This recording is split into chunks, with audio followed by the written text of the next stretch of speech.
Hey everybody, welcome back to the channel. Today's video is a very cool deck list I got from my buddy Trent at my locals at Boar's Hat Games. He is a Mikasa Ackerman 1 fan, and with the release of Guilty Gear Strife, he was like, hey man, what if like Mikasa can draw like a million cards? Not just a lot, not just many, but like a million. And a million is a lot. And that's what I said to him. I was like, Trent, a million is a lot. But he's like, Chris, Ride the Lightning draws a million cards. And like if it hits, it draws possibly 3 cards a hit. And I go, let me see that list, bro. And then he proceeded to turn to me against my Nago deck like twice. Yeah, in 3 games. He went first, killed me on turn 2. I went first, killed him on turn 3. He went first, killed me on turn 2. Yeah, it was wild. Yeah, the deck's super cool. Like my deck doesn't have a lot of interaction on, it doesn't have like a lot of like breaker or anything like that. But yeah, so I would assume like what's really cool is this deck has ways to combat Airy Smiles, way to combat breaker. So let's get right into it. We got Mikasa Ackerman. She's a 723. She is an air and fire character. This is an air main symbol, fire attuned symbol. She has 2 abilities. They're both responses, which is fantastic. Response, discard 1 card. After you play an attack, clear 1 card from your card pool. This attack gets, I believe it's been errated to say weapon card from your card pool. This attack gets +1 speed for each time you have played this ability this turn. And then response, commit 1 foundation after your attack deals damage, draw a card. So she's self-filling. Her bottom response fills her top response, and you just keep going, right? It just keeps compiling. Faster speed means you hit, means you draw more, just means you get to play more attacks. So we're going to get into the fun part of the deck. The fun part of the deck is the attacks. Let's sort it out. We got timely counter attack. We got 3 copies of this, 3 difficulty, 3 check, 3 mid block, 2 low for 3. Breaker 3, which is very important. Weapon, which is even more important. If you 2 statics, or like 1 big static if you don't want to break them apart, but technically they're 2 sentences. If you have fewer foundations than your rival, this attack gets 1 and 1. If you have less health than your rival, this attack gets 1 and 1. So if you're facing a 6-hander, this is already a 4 low for 5 base. That's not including in Mikasa's speed or anything else, but the Breaker 3 gives you a little bit of defense, which is super nice. Next up is 3 copies of Blindside Slash, 4 difficulty, 3 check, 1 low block, 3 high for 4. Stun 1, Blitz. If this attack is completely blocked, it still deals 1 damage during the damage step. And then response, discard 1 card at the start of your end phase. We add this card to our hand. So it's always going to give us one low block at the end of our turn. Also, this always gives us something to proc Mikasa 1's response with. If we need to get the ball rolling, this is an easy, hey man, still always going to deal 1. I'm always going to draw a card, and things, so on and so forth. Next up is Violent Animus Shot at 3 copies, 4 difficulty, 3 check, 1 low block, 4 high for 5. Breaker 1, range, tech, and weapon. Blitz, commit 1 foundation, remove 1 backup from any stage. If you did, draw 1 card in this attack. This card gains flash. And then response, after this attack deals damage, your rival removes 1 random card from their hand. So this is one of those cards where it's like, sure, your meta may not have a lot of backup decks, but that response is nuts. If you touch them, they have to get rid of a random card from their hand. Not that they don't get to choose, it's random. And that can really wreck their turn defensively and the subsequent turn offensively. Being able to just snipe an attack somehow randomly, which is really nice. Also, it sets up if they only have 1 card left in hand, they have to block this one or they're just going to lose it anyways. It's a very, very good also, it's a very good tech piece for some defense. We got another Breaker 1, got another 1 low block. It's super good. This deck blocks very, very well. And surprisingly, it blocks very, very well, even though I said there's a +3 mid block with Breaker 3 on it. So, really, the kill shot of the deck is the Ackerman's team up, 4 difficulty, 3 check, 2 high block, 4 mid for 3. EX2 and weapon. Blitz, this attack gets +2 damage for each cleared each card cleared from your card pool this turn. That means that if you build cards out of your card pool or if you remove cards out of your card pool, it doesn't count towards that because clearing specifically means from your card pool to your discard pile. Next up, so like this is the one that really brought Mikasa 1 back a bit in AOT 3. This allowed you to just have an ending. You didn't have to run walk the dogs. You didn't have to run like a random powerful move or whatnot. This gave you the juice that you can still run a 4-diff. It's going to pump a bunch of damage, and it's just going to like nuke your rival from orbit just because it's going to be so huge. And they're probably blocking other moves beforehand, so they may not have cards to block your big dunk. Next up, this really sick card, Twirling Onslaught. Yes, Twirling Onslaught, just hear me out. 4 difficulty, 3 check, 2 mid block, 5 mid for 3. Discard an attack, add 1 weapon attack from your discard pile to your hand. That means we could get any of our attacks. We get to pick any of our attacks. Any of our attacks. We get to put, if we have more Twirling Onslaughts, what we do is we grab the Ride the Lightnings. So we can draw more cards. This allows us to pick and choose if we've checked an attack. Let's say we've checked all of our Ackerman's team ups. It allows you to recur those attacks back into your hand for that kill shot to put that pressure on. Let's say you need Hunter's Ally to bring out your backups, or any of the other ally cards that we have in our foundations. This allows you to do that, right? So you're able to just pick and choose.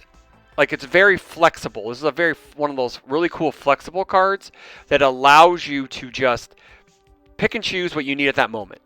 So yeah. Also, it says weapon attack. Oh man, I wish it said weapon card, because then you could go grab like foundations that have weapon on it. That'd be super sick.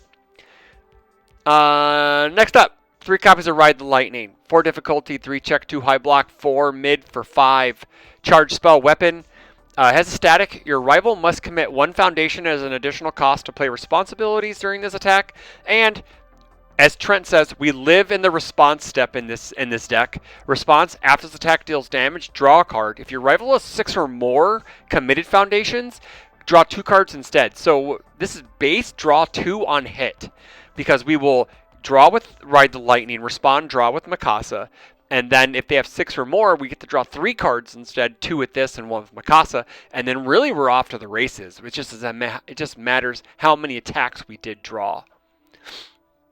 Next up, a really nice setup piece, a good opener. We got Hunter's Ally, 3 copies. We got 5 difficulty, 3 check, 2 mid block, 4 high for 5. Warden EX3 doesn't matter. Ally ranged weapon always does matter. Blitz, build 1 ally card from your discard pile. We got some backups. We got foundations. It allows us to build these cards in while we're attacking, and that makes things very, very good for us. Either we bring in Kiyomi to ready and draw more cards, or we bring in Genghis Frog to make all of our moves like base 1 billion damage, and we have 1 billion speed, and we just nuke people from the sky with 4 diffs.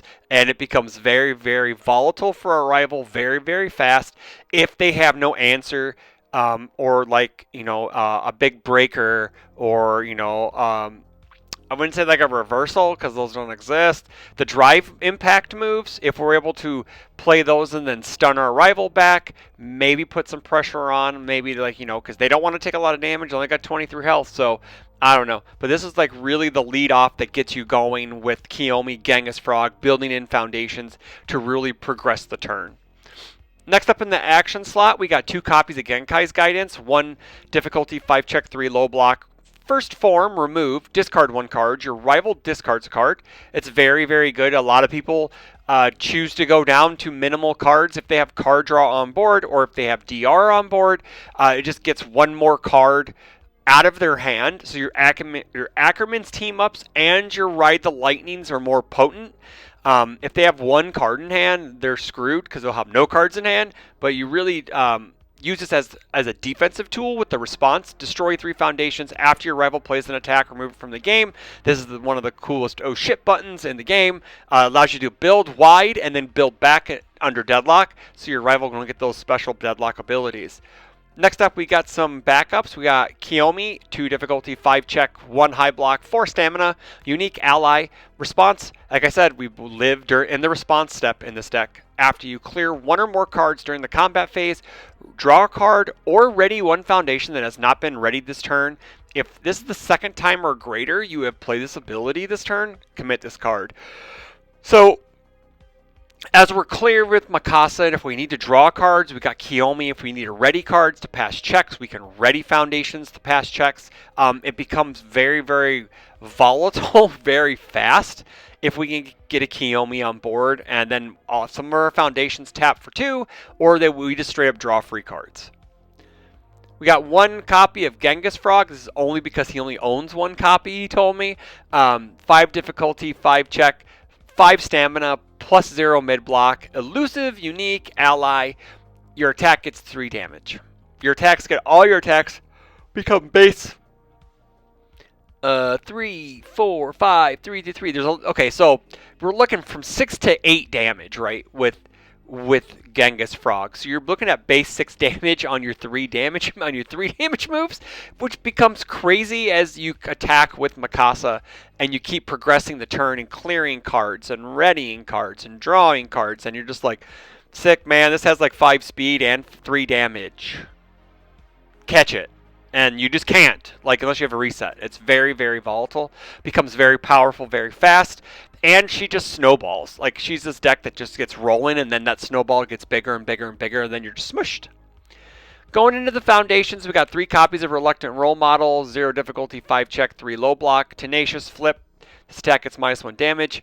We're looking to get a really good build 1 turn. We'd love to build 5 or more, but on average, we're probably going to build 4 to 5, and these zeros in the deck help us out. Next up, we got Banshee Sword.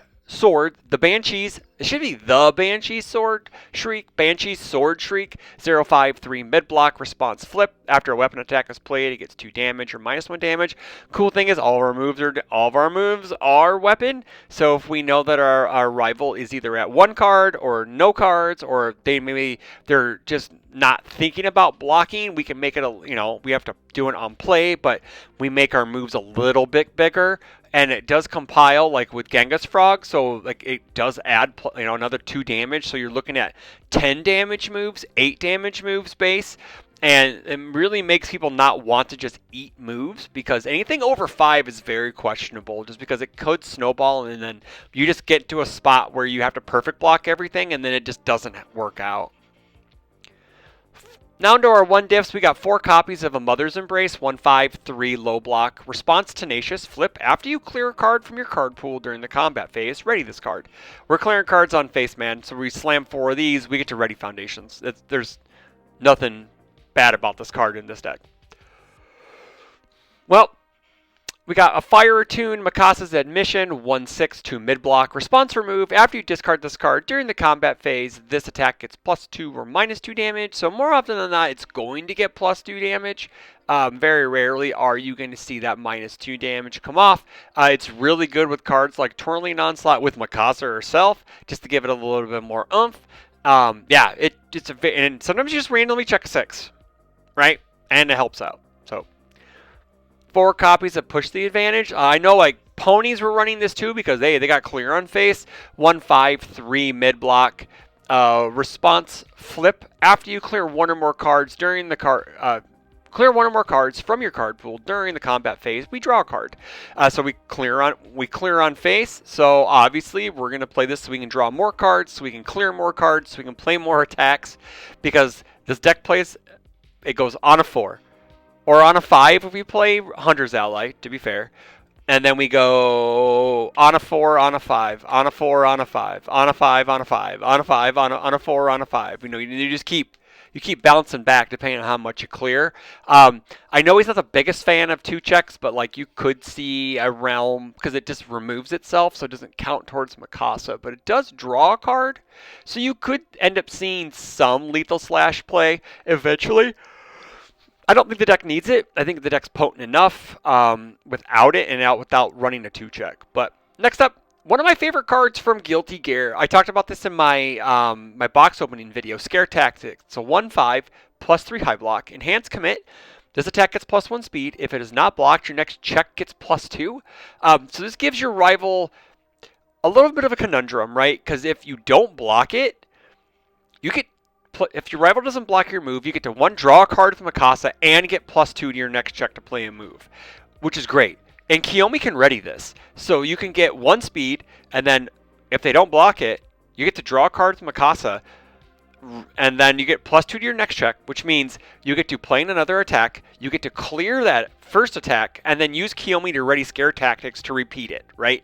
And then you're getting more speed from Mikasa, so this just really kind of compiles into that, well, man, like, you got to make a decision, because eventually I'm going to be getting all this good stuff, and you're not. You're just going to be taking damage, and it's not going to work out. And then eventually the attacks are going to be too fast to block, and then you're going to die. Next up is Ally Foundation. Ryuku Agency Trainees 252 low block. Ally, like I said, response commit after your attack is blocked. Build the next foundation you play this turn, and a deadlock response commit after your attack is blocked. Your rival commits 2 foundations. The response is very good because, like, let's say we get Airy Smiles, and we have this. We just commit it.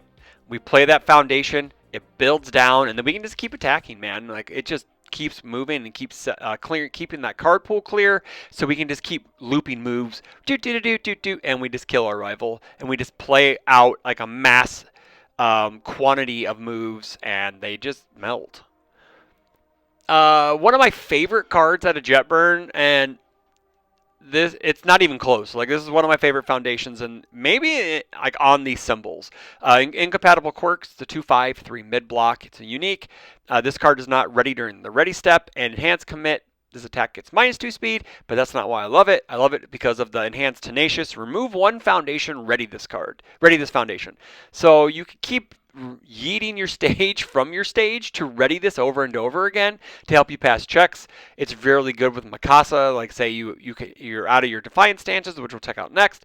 You can commit this for the draw card, and then on the next attack, ready it and then you draw a card, then you ready it, and then you draw a card. It becomes a very, very good tool to pay for those committal costs.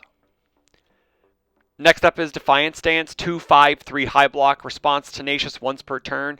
After you commit this card to pay a cost, ready it. Hey man, guess what Mikasa has on her face? A commit cost. Commit 1 foundation. After your attack deals damage, you draw a card. So you're going to be able to get that for free. You get to refund it, and then you get to use the same card again on the next one, and then so on and so forth with the other copies. It's just a very, very good way to just keep your stage healthy and ready as you're going into those deep attack turns when you're like 5 or 6 attacks deep. But again, you're only playing them on a 4, on a 5, on a 5, on a 5, on a 5, on a 5, on a 5. You know, you just keep playing them on very, very basic numbers, and this just helps you fuel that bottom response without having to overcommit on foundations. We got 3 copies of Feral Shriek, 2/5/3 high block, response for move after this card. After you discard this card during the combat phase, we get to draw a card. Hey, guess what? Mikasa discards on face. Very cool. And then response after your rival's combat phase begins, we discard 1 card and draw 1 card. So we can also have this on board, and then we discard this card. We can remove it and draw 2 cards going into our rival's combat phase, which is pretty cool. Sometimes we got to be able to deal with stuff on the spot. We need some spot committal. Killing the Old Ways does that. 2/5/3 mid block, first form flip, commit 1 rival foundation. That's it. Very easy, very simple. We got 3 copies of Levi's Relentless Spirit, 3 difficulty 4 check, 4 mid block. Don't worry about it. We're never blocking with this. We're slamming every copy we draw into our stage. Response Tenacious. After your attack deals damage to a character, ready this card. If this is a third or greater time you've played this ability, we flip it. Then we got kind of a sick deadlock enhance, which is your attack. Your attack gets +1/+1. If the game has gone that far, yeah, something's wrong. So that's pretty much it. Let's see here. We should go to the sideboard. We got 2 copies of Web of Blades, 2/5/2 high block, unique weapon.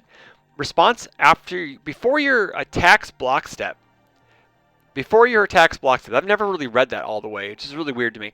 if its speed is less than printed, it gets 2 speed, and then same thing with damage down below. So this allows us to kind of combat Rodon a bit, combat DR decks, so we can just slide these in and then get some extra damage, extra speed going into the block step. 2 copies of Filled Doubt, because it's filled with doubt. 2/5, 2 mid block response after your rival plays an attack. We get to seal it. We hate throws. This is like really the only throw hate we have outside of the Cape or No Return and Moment of Normalcy if possible. Moment of Normalcy. Yeah, because it's Moment of Normalcy. We got 2 copies of Cape and No Return, 3/4, 3 high block. Enhance Remove removes the attack from the game. So if we have this out, your rival has to be able to deal with assets or have 2 finishing moves in hand if they're really trying to kill us that turn. Because we can just sit on it until we're like, well, nah, we're going to get rid of this guy. And then I don't know how much this is going to come into play now. Now that, Nine Titans is banned, but this is still, we saw Hanji win over in the UK, so, in Glasgow, which is still kind of the United Kingdom. Yeah. Activate the coordinate, 5 difficulty, 3 check, 1 high block. It is a weapon, so we can clear it with Mikasa. 4 high 6, blitz. Each rival backup loses 2 stamina, and then as a deadlock blitz, your rival flips 3 foundations. It's a big meaty move, because I think we have a few 5 damage moves, but this is it's a 6 damage move, but it will hit. It just feels better. It feels it just feels more weighty. So but that's it. So let me know what you think in the comments below. This deck's super cool in action. When you see it start popping off, and then they start dropping Ride the Lightnings, like on attack like 4 or 5, and they draw 3 cards, and you're just like, oh man, I'm cooked. Yeah, the deck can explode you out of nowhere. It's very cool. Again, she's kind of squish, so she needs to be able to survive that one swing that you put in, that your rival puts into you. You have to be able to survive, right? And then you just go into them and you just murder them. So, but that's all I got for you guys today. Let me know what you think in the comments below. Don't forget to like, share, comment, subscribe. Don't forget about the contest that ends on December 17th. I think it's the 16th or the 17th. One of those 2 days. You can watch the video, the box opening video I have from UVS Games. You comment down below what your favorite Guilty Gear card is, and then you can possibly win a Bridget mat. So that's all I got for you guys today. And until then, take care.